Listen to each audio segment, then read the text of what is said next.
there, flat picker. In today's video, we are going to be looking at one of my favorite oddly titled fiddle tunes, Shove That Pig's Foot a Little Farther in the Fire. This fiddle tune comes to us by way of North Carolina fiddler Marcus Martin and has kind of an interesting and murky history. If that's something that you're interested in learning more about, check out my other video here on the channel dedicated entirely to that topic. Today's video is all about taking this tune through 3 levels of difficulty, showing you my process for taking a plain melody and progressively making it more unique and guitaristic. Recently, I just hit 3,000 subscribers here on the YouTube channel, and I can't thank you all enough for watching my videos and giving me some great critical feedback on how to improve my lessons. And through that process of reflection, after I hit that milestone, I was kind of rethinking how I teach fiddle tunes here on the channel. It's great to toss out an arrangement that I've written, but if I'm not showing you how I pick a fiddle tune apart and build that arrangement up from the ground, then I feel like I'm doing you a bit of disservice. So in today's video, we're going to remedy all of that,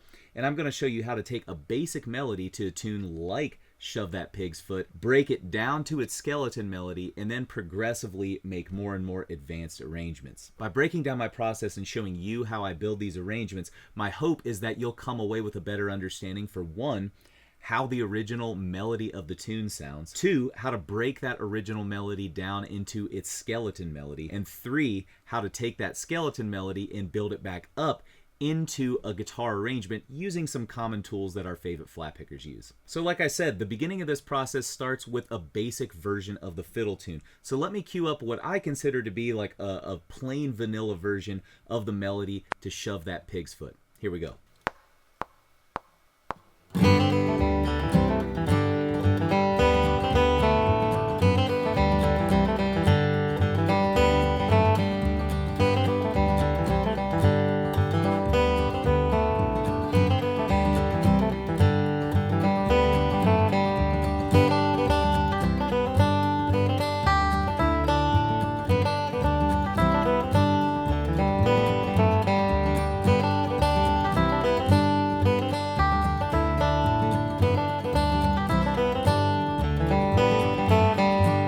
So now that you have an idea for what the basic version of the melody looks like, let's go ahead and break that down into its skeleton melody. Now, the way that I extract skeleton melodies is a real simple formula. You'll take any note that falls on a downstroke or a downbeat, those should be the same things, and then remove any of the notes that fall on offbeat. So if we look at Shove That Pig's Foot, the first 4 bars of the melody sound like this.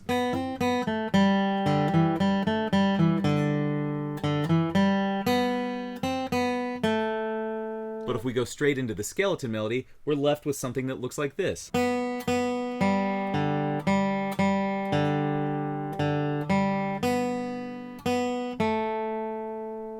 as you can see, when we break it down to the skeleton melody, it's almost like we've captured the spirit of the tune but turned it into like a children's nursery rhyme or something like that. It's a really reduced, basic version and approximation of the fiddle tune. Now this is useful because fiddle tunes often have a lot of eighth notes in them, but if we want to make a variation on the fiddle tune, we want to maybe remove some of that activity so we can give ourselves some room to add some more guitaristic tools like cross-picking, double stops, bends, slides, all of that kind of stuff.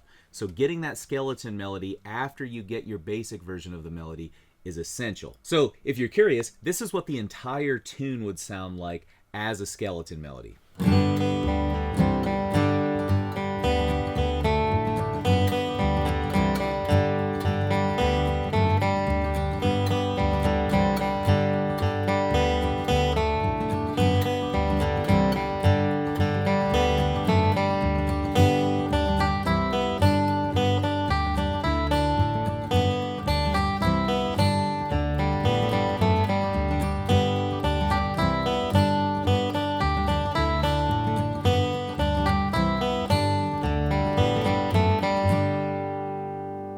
So you can see that as I play that tune, I've made some alterations in the B part that are a little different than just taking those notes that fall on downbeats. I like to say when you're getting a skeleton melody worked out, it usually gets you about 80% of the way there to just find all of the notes that fall on downbeats. And we might need to go back into the tune later and look at some of those notes that we omitted because they might be chord tones. Those are typically what your skeleton melody notes are going to be, so that's a really good clue if you've landed on the right note. Now, with that being said, this tune has some really glaring non-chord tones that happen on downbeats that I still think are part of the skeleton melody. For example, if you look at the fourth bar of the A part, we're playing a D chord in that whole bar, but the first note is a B note.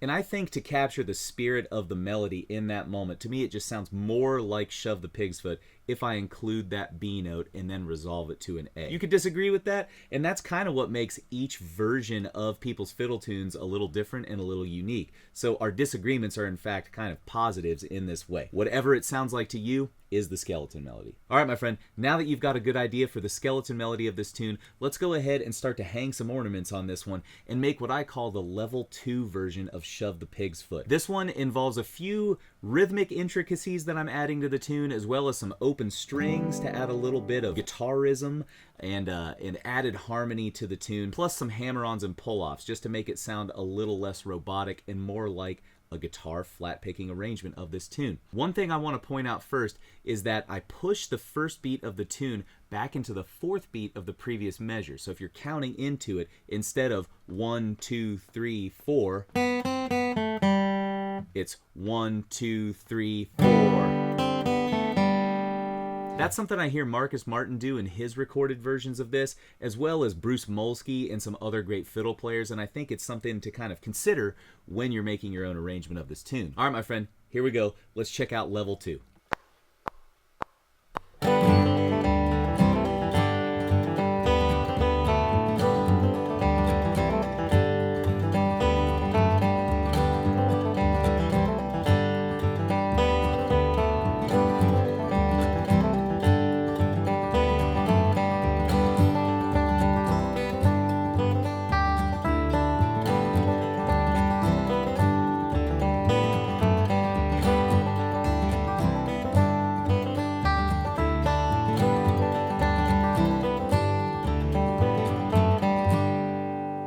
Now that you've got an idea for what I would do for kind of like a level 2 type arrangement once I get the skeleton melody down, let's go ahead and hang some more ornamentation on this tune and give you what I call the level 3 version. In the level 3 version, I'm starting to add some full chord shapes below. So instead of just those open strings at the beginning, we get this.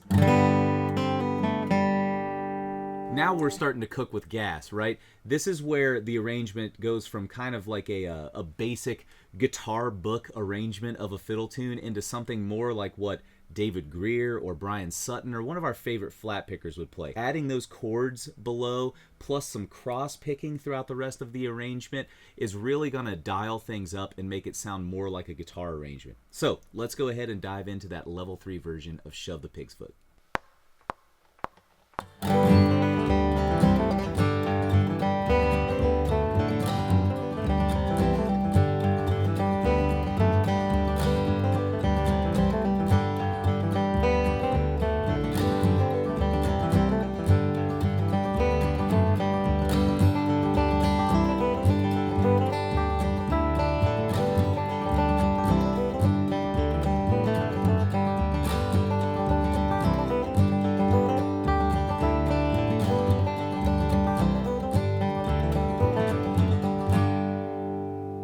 All right, my friend, there you have it. 3 levels of difficulty for Shove That Pig's Foot a Little Farther in the Fire. I hope that you got a lot out of watching my process of building this tune back up from the ground once we strip it down to that skeleton melody. Oftentimes, one of the main criticisms we get as improvisers or players in this style of music, meaning bluegrass and old time, is that we don't play enough of the melody. And I think if you have this process at the heart of your own guitar practice, you're going to maybe avoid some of those criticisms from other more experienced players and actually tap into something that's more primal and central to bluegrass and old-time music. The chord changes, people often make fun of these tunes because they're so simple, right? But the melody is actually what makes each tune each tune. So if we can tap into that energy, then it's going to sound less like, you know, scale noodling all over the guitar and more like a tightened up, mature arrangement of the tune. And one added benefit of this, if you arrange your tunes like this, like I'm doing, one thing that's going to happen is you'll be able to pull this kind of technique out on the fly. You won't need to strip a tune down to its skeleton melody on paper and really think about it.